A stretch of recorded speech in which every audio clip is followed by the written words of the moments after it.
St. Petersburg and the city of St. Pete, they may now be keeping Albert Whitted Airport unchanged for the next 20 years.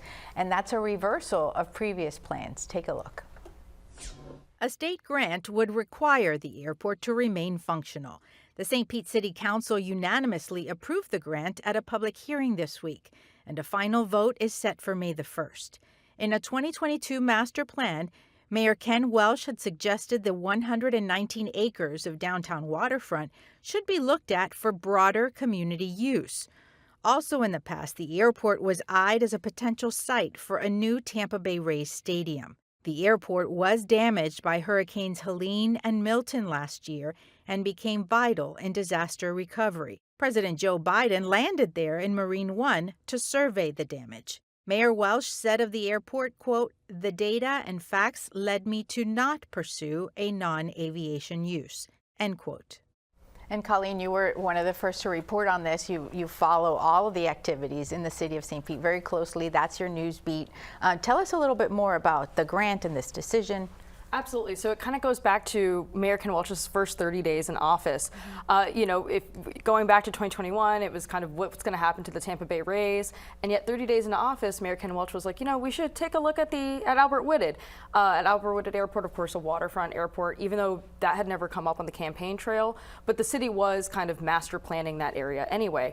Mayor Welsh sought to maybe kind of freeze some grants and get out of like the city's current obligations to the state and federal government, because the state and the federal government actually heavily subsidize the airport, and wanted to do like an economic study of what was like the opportunity cost that was lost with having an airport there that, critics say kind of only serves very wealthy individuals who can fly planes versus having, a waterfront park or something else there on that land. Right. But around July of last year, Mayor Ken Welsh backed off of that and actually said, we could do maybe a lot with what's there right now. They're looking at maybe using sort of like helicopters to transport people and cargo there, and they put together a task force on that.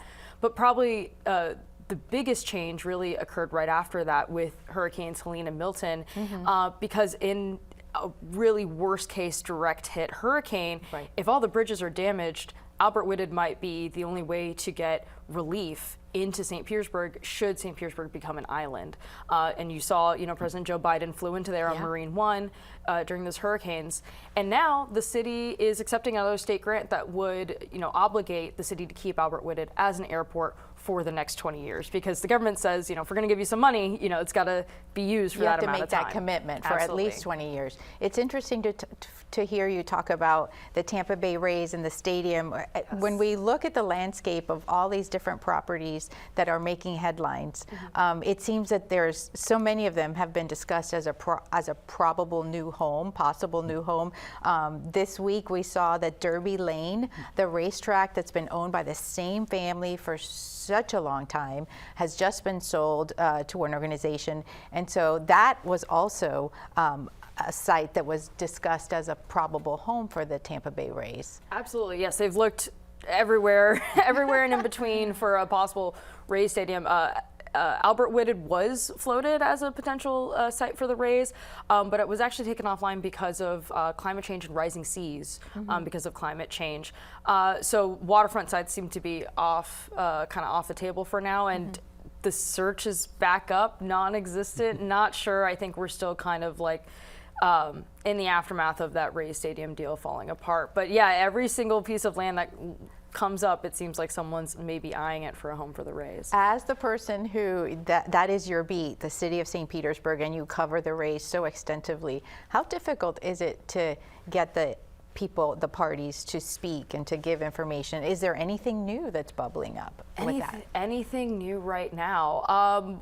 With the Rays, with the Rays, not so far. I think we're about almost a month out from when the deal to build a $1.3 billion stadium officially fell through. The Rays said that they would not move forward.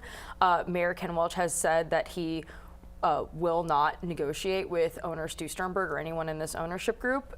Should the Rays sell, or should Stu sell the team, then he would be open to those conversations.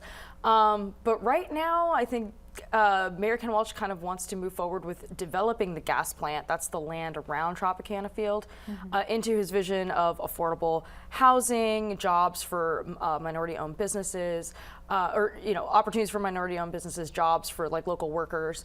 And he's having conversations with city council members about that, but we haven't seen any real proposals or how they'll even go through because the city is still obligated to provide a stadium to the Rays, and they're working on rebuilding the Trop. So they're waiting on that roof to come in by August, and we'll see if it makes it from Germany to China to St. Petersburg.